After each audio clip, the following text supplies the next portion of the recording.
तो स्वागत है आपका महासु एकेडमी सोलन में। तो इस वीडियो में हम आज की वीडियो में 25 प्रश्न फिजिक्स के डिस्कस करेंगे। आज के जो टॉपिक रहने वाले हैं वो इलेक्ट्रिक है यानी विद्युत है, और जो हमारे बल है यानी अपकेंद्रीय बल और अभिकेंद्रीय बल, उससे रिलेटेड यहाँ पे क्वेश्चन है और नंबर ऑफ क्वेश्चन 25 है। तो आज का स्कोर आपने 25 में से बताना है कि आपका 25 में से कितने जो क्वेश्चन है वो सही रहे। आपका एग्जाम के लिए बहुत कम समय बचा हुआ है। अगर आपने अभी तक अच्छे से तैयारी नहीं करी हुई है तो 10 दिन का आपके पास समय है, आप अधिक से अधिक तैयारी अपनी कर ले।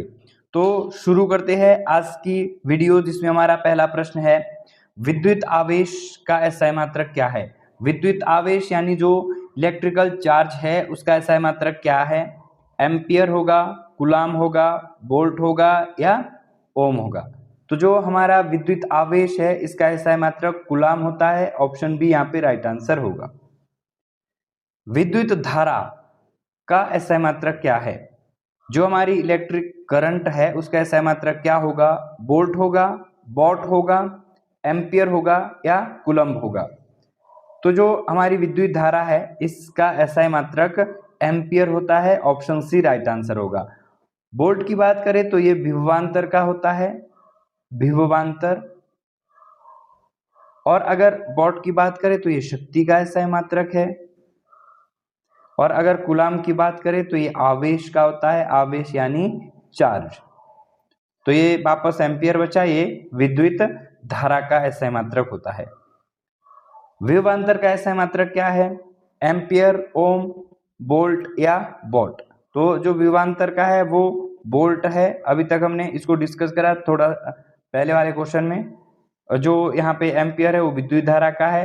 अगर ओम की बात करें तो ये किसका है, प्रतिरोध का। तो ये भी इंपॉर्टेंट है, आपसे पूछा जाता है प्रतिरोध का एसआई मात्रक, तो वो ओम होगा। और वॉट को हम डिस्कस कर चुके हैं, ये शक्ति का है, ये विभवांतर का है, ये विद्युत धारा का है और ये प्रतिरोध का है।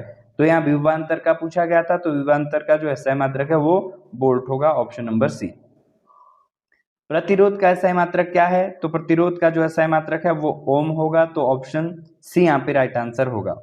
यहाँ पे डिटेल नहीं दूंगा, नहीं तो अगले वाला क्वेश्चन वहां पे कैप्चर हो जाता है। क्वेश्चन नंबर 5, किसी चालक का प्रतिरोध निर्भर करता है।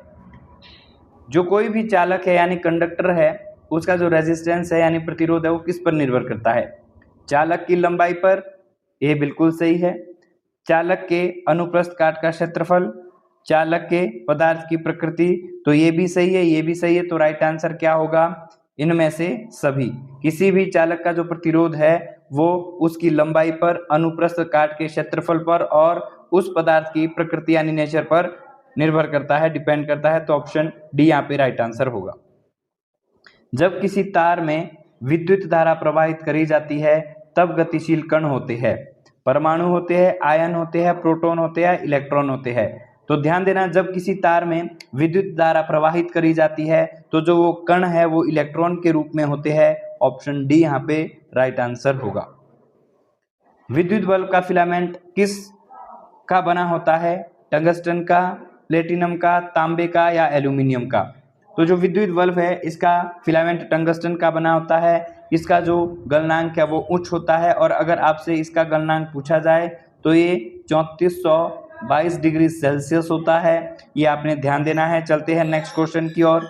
विद्युत परिपथ में एमीटर को किस क्रम में जोड़ा जाता है। जो विद्युत परिपथ हमारा होता है उसमें एमीटर किस रूप में जोड़ा जाता है। श्रेणी क्रम में, समानांतर क्रम में, ए और बी दोनों में या इनमें से कोई नहीं। तो आपने ध्यान देना है, जो विद्युत परिपथ है ये श्रेणी क्रम में जोड़े जाते हैं। ऑप्शन ए राइट आंसर होगा। एक अश्वशक्ति यानी 1 हॉर्स पावर कितने वॉट के बराबर होता है। 1000 वॉट के बराबर, 750 वॉट, 736 वॉट या 746 वॉट। तो जो 1 हॉर्स पावर है वो 746 वॉट के इक्वल होती है। ऑप्शन डी यहाँ पे राइट आंसर होगा। 1 किलोवाट घंटा मात्रक है। किलोवाट घंटा किसका मात्रक है।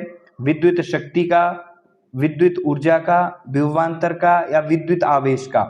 तो जो किलोवाट घंटा है ये विद्युत ऊर्जा का होता है। तो विद्युत ऊर्जा ऑप्शन नंबर बी में दिया गया है।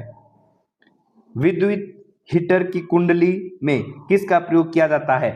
Very very important question. ये पूछा जाता है कि जो विद्युत हीटर है और रॉड है उसके तार किसके बने होते हैं? जस्ता के, टंगस्टन के, तांबे के या नाइक्रोम के? तो जो विद्युत हीटर की कुंडली है यानी जो कुंडली है और रॉड और हीटर के तार है वो नाइक्रोम के बने होते हैं। ऑप्शन डी राइट आंसर होगा।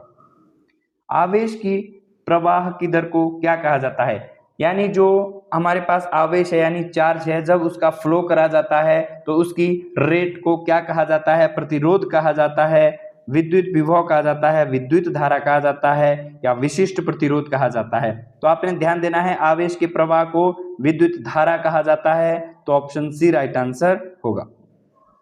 हमारे घरों में विद्युत आपूर्ति की जाती है वह होती है, यानी जो हमारे घरों में ये लाइटें होती है इसकी पावर कितनी होती है? 220 वॉट डीसी होती है यानी डायरेक्ट करंट यानी दृष्टि धारा होती है। 220 वॉट पर प्रत्यावर्ती धारा यानी अल्टरनेटिव करंट होता है। 12 वोल्ट पर दृष्टि धारा होती है या 12 वोल्ट पर प्रतिवर्ती धारा यानी एसी होती है। तो ध्यान देना, जो हमारे घरों में विद्युत आपूर्ति होती है वो 220 वॉट एसी होती है यानी अल्टरनेटिव करंट होता है। 220 वोल्ट पर अल्टरनेटिव करंट हमारे घरों में होता है। ओम का नियम निम्नलिखित में से कौन सा है? तो इन चार ऑप्शन में से आपने सिलेक्ट करना है ओम का नियम क्या है। और मैं आपको बता दूं कि ओम का नियम क्या होता है, V equal to I R. तो V equal to I R कहाँ है? ये ऑप्शन नंबर डी में दिया गया है, V equal to I R. ध्यान देना, इनके बीच इंटू का निशान होता है, तो अगर ना हो तो भी चलेगा, अगर हो कभी ऐसे V इक्वल टू आई गुना आर तो ये भी ओम का नियम है। V equal to I R Ohm का नियम। Option number D right answer होगा। कौन सा पदार्थ विद्युत का अच्छा चालक होता है? तो विद्युत का अच्छा चालक कौन सा होता है? अगर बात करें सर्वोत्तम चालक की तो वो चांदी होता है। अब आप ऑप्शन में देखोगे कि क्या चांदी है, रबड़, प्लास्टिक, तांबा और लकड़ी।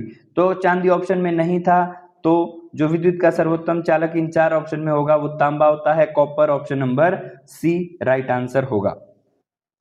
विद्युत मोटर किस सिद्धांत पर कार्य करता है? जो विद्युत मोटर होते हैं वो किस सिद्धांत पर कार्य करते हैं? विद्युत चुंबकीय प्रेरण के, ऊष्मा प्रभाव के, चुंबकीय प्रभाव के या रासायनिक प्रभाव के? तो जो हमारे विद्युत मोटर है वो चुंबकीय प्रभाव पर काम करते हैं। ऑप्शन सी राइट आंसर होगा। विद्युत मोटर काम करेंगे चुंबकीय प्रभाव पर। Option number C. Question number 17, वृत्तीय गति में अभिकेंद्रीय बल यानी सेंट्रीपिटल फोर्स किस दिशा में कार्य करता है? आपने देखा होगा कि कोई जो पिंड है या वस्तु है ऐसे वृत्ताकार मार्ग पर घूमती है, तो जब वो वृत्ताकार मार्ग पर घूमती है तो क्या करती है? अभिकेंद्रीय बल में वो अंदर की ओर यानी केंद्र की ओर एक बल लगाती है जिसे अभिकेंद्रीय बल कहते हैं। तो यहाँ पे क्या पूछा जा रहा है कि वृत्तीय गति में, वृत्तीय गति यानी ऐसी गोल गति, अभिकेंद्रीय बल किस दिशा की ओर कार्य करता है? केंद्र की ओर करता है, केंद्र से बाहर की ओर करता है, गति की दिशा के समानांतर करता है या वृत्त की स्पर्श रेखा के आधार पर करता है? तो ध्यान देना, अभिकेंद्रीय बल क्या होता है? जब कोई पिंड या कोई वस्तु ऐसे वृत्ताकार मार्ग पर घूमती है तो उसके ऊपर केंद्र की ओर एक बल लगता है जिसे अभिकेंद्रीय बल कहा जाता है। तो केंद्र की ओर, ऑप्शन नंबर ए, केंद्र की ओर यानी केंद्र के अनुदिश लगता है। दूध को मथने पर क्रीम का दूध से अलग हो जाना किस बल का उदाहरण है? तो ध्यान देना, ये उदाहरण है आते हैं कि जो वॉशिंग मशीन है और क्रीम बनाने वाली मशीन है वो किस नियम पर आधारित है? अभिकेंद्रीय बल पर, गुरुत्वाकर्षण बल पर, अपकेंद्रीय बल पर यानी सेंट्रीफ्यूगल फोर्स पे या घर्षण बल पे? तो जो यहाँ पे राइट आंसर होगा क्वेश्चन नंबर 18 का वो है अपकेंद्रीय बल। अपकेंद्रीय बल यानी ऑप्शन नंबर सी। जो भी चीज, अब दो बल होते हैं, एक होता है अभिकेंद्रीय, एक होता है अपकेंद्रीय बल। अभिकेंद्रीय बल क्या है? जब ये एक चीज वृत्ताकार मार्ग पर घूम रही है तो एक बल अंदर की ओर लगता है, इसे अभिकेंद्रीय बल कहते हैं। और दूसरी चीज क्या है कि जब कोई चीज ऐसे वृत्ताकार मार्ग पर घूमती है तो बाहर की ओर बल लगता है, ऐसे बाहर की ओर बल लगता है, इसे अपकेंद्रीय बल कहते हैं। तो जो दूध बनाने की मशीन है यानी क्रीम वाली मशीन है और वॉशिंग मशीन है वो अपकेंद्रीय बल के ऊपर कार्य करती है। सूर्य के चारों ओर ग्रहों की गति किस बल का मुख्य उदाहरण है? आपने देखा होगा कि अगर हम क्या करें कि ऐसे बीच में सूर्य बना दे, तो सूर्य क्या है, केंद्र में होता है और इसके चारों ओर ग्रह चक्कर लगाते हैं। जैसे यहाँ हो गया आपका बुध हो गया, फिर मंगल हो गया, फिर पृथ्वी हो गया, इसी हिसाब से ग्रह चक्कर लगाते हैं। तो आपसे पूछा जाता है कि सूर्य के चारों ओर ग्रह चक्कर लगाते हैं, वो किस बल का उदाहरण है? अपकेंद्रीय बल का, अभिकेंद्रीय बल का, चुंबकीय बल का या विद्युत बल का? तो ध्यान देना है, इसका जो राइट आंसर होगा वो होगा अभिकेंद्रीय बल, यानी ऑप्शन नंबर कौन सा, बी। क्योंकि अभिकेंद्रीय बल क्यों लगा? क्योंकि सेंटर से एक बल लग रहा है जो चारों, जितने यहाँ तो चार बनाए हैं, आगे जितने भी ग्रह हो गए उनको सूर्य अपनी ओर खींचता है, यानी केंद्र से बल लगता है। तो इस चीज का आपने ध्यान देना है, जब केंद्र से बल लगे, चीजों को अपनी ओर खींचे तो अभिकेंद्रीय बल, जब केंद्र से बाहर की ओर चीजें जाए तो अपकेंद्रीय बल। तो यहाँ पे हमारा 19 का जो राइट आंसर है वो क्या होगा, अभिकेंद्रीय बल। क्वेश्चन नंबर 20, धुले हुए कपड़ों को सुखाने वाली यानी वॉशिंग मशीन किस सिद्धांत पर कार्य करती है?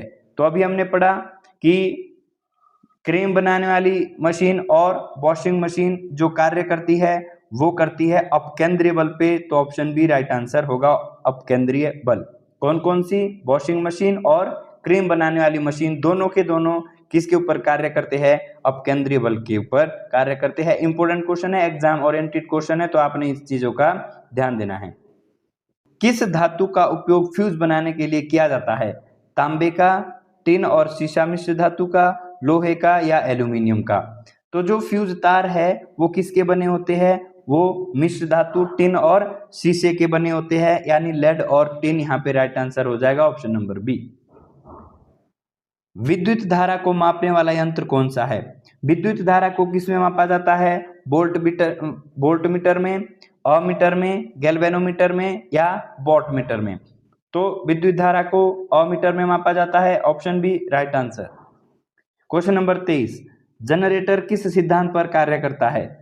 विद्युत चुंबकीय प्रेरण पर, ऊष्मीय प्रभाव पर, रासायनिक प्रभाव पर या प्रतिरोध पर? तो जो हमारा जनरेटर है वो काम करता है विद्युत चुंबकीय प्रेरण पर, ऑप्शन नंबर ए।